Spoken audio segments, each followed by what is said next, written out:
Deputado Zé Aníbal e o ex-ministro Zé Dirceu, vocês representam as duas principais forças políticas que dirigem o Brasil há 8 anos com Fernando Henrique, vamos ter 8 anos de governo Lula, 16 anos pelo menos.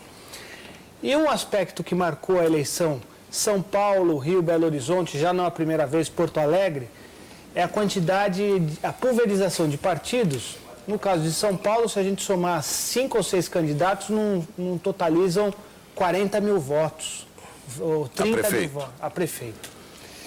Por que essa situação persiste? E a gente não consegue, então, à medida que a gente tem um enxugamento das propostas partidárias, talvez caminhar para isso que o Telles imagina como um cenário ideal de um debate mais organizado e mais profundo de ideias?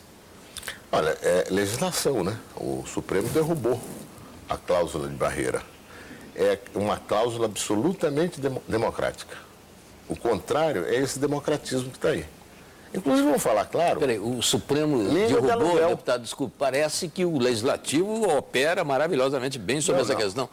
Isso cai no Supremo porque o Legislativo não faz o dever de casa. Mas veja, certo? Isso aí é um outro assunto. Sim, mas é só deixar claro isso. A reforma política é urgente. E pela primeira vez... Mas é urgente há mais de 10 anos. Pela primeira vez... Não, nós fizemos muita reforma. Nós, governo Fernando Henrique. Onde? Muitas reformas. Onde? Quantas? Todas. A reforma patrimonial, a reforma administrativa, não é? Foram reformas fundamentais. O senhor acha que o Brasil tem uma estrutura administrativa sem as moderna? Não, ainda não, mas nós demos passos importantíssimos nessa direção. O atual governo Lula, eu sinto ele muito conservador nesse aspecto. E vi muito positivamente, até houve reações na Câmara, no Senado, pelo fato do governo estar tomando uma iniciativa com relação à reforma política. Eu disse, eu acho ótimo. Você não faz reforma constitucional do Brasil sem coalizão entre o Executivo e o Legislativo. E, felizmente, até então, o Lula dizia, não, reforma política é problema do o seu presidente, Fernando Henrique, não vale a pena ficar criticando o Fernando Henrique agora, mas o seu presidente disse que a reforma política é uma questão do Legislativo. Não, mas é óbvio. Deixou para o Legislativo. É óbvio e cadê que a decisão coalizão? É nossa, mas... Ele não tomou iniciativa. Se ele não tomou iniciativa, ele não tomou. Foi criticável. Prometeu.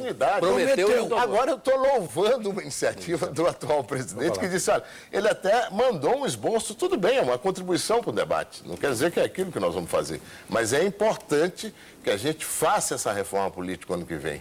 A pedra de toque, a meu ver, é o voto distrital. A partir daí, mudar a relação do eleitor com o eleito. Permitir ao eleitor, efetivamente, um acompanhamento do desempenho do eleito, no caso proporcional. E depois, claro, todas essas outras coisas, a gente sabe, cláusula de barreira, financiamento público, etc.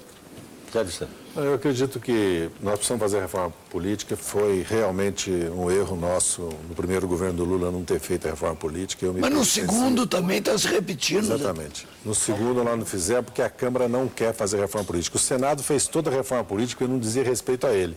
Ele não mudou o suplente de senador nem 8 anos de mandato, nem nada. Mas aprovou tudo aquilo. Quando chegou na Câmara, não houve acordo. Eu sou pessimista que a Câmara dos Deputados aprove uma reforma política. Eu prefiro um plebiscito. Quando vai fazer eleição, coloca 4 perguntas para a sociedade sobre voto distrital misto proporcional ou voto em lista, ou manter como está, financiamento público ou manter como está, cláusula de barreira. Só que isso está tão distante como a reforma 2010, política. Nós podemos fazer em 2010 nas eleições. Não, que pode. Já podia ter feito. Mas porque a Câmara atual, se houver um acordo entre os partidos, pelo menos entre o PSDB, o PT, o PMDB e o DEM, pode-se aprovar uma reforma política na Câmara. Mas é uma questão dos partidos. Vamos México esperar. agora há pouco. O senhor não acha que isso é um espaço para uma prorrogação de mandato, não? No Brasil não tem um referendo que possa... Já houve casos em outros... Sim, mas quem está propondo isso no Brasil? Se o PT não propõe, o presidente não propõe, a oposição não vai propor. Mas sempre há tempo para se propor. Não tem nada a ver uma coisa com a outra, não. Nós vamos fazer uma reforma política. O Geomir está terminando aqui o bloco. Eu queria fazer uma pergunta rápida, posso? É o seguinte, o presidente Lula vai entrar para valer na campanha aí da Marta Suplicy e dos outros candidatos? Já entrou, né? Só vê televisão, né? Mas está para valer mesmo? Para eleger a Marta Suplicy. Quer dizer que se ele joga o prestígio dele na eleição da Marta. Ele joga o prestígio dele na eleição da Marta e dos outros candidatos do PT, que são 15 no Brasil todo. Porque tem uma viagem longa que ele vai fazer agora. Não, mas você não pode deixar de governar o país para participar de campanha eleitoral. São duas coisas diferentes. E o ex-presidente Fernando Henrique e o governador Serra na campanha do Kassab.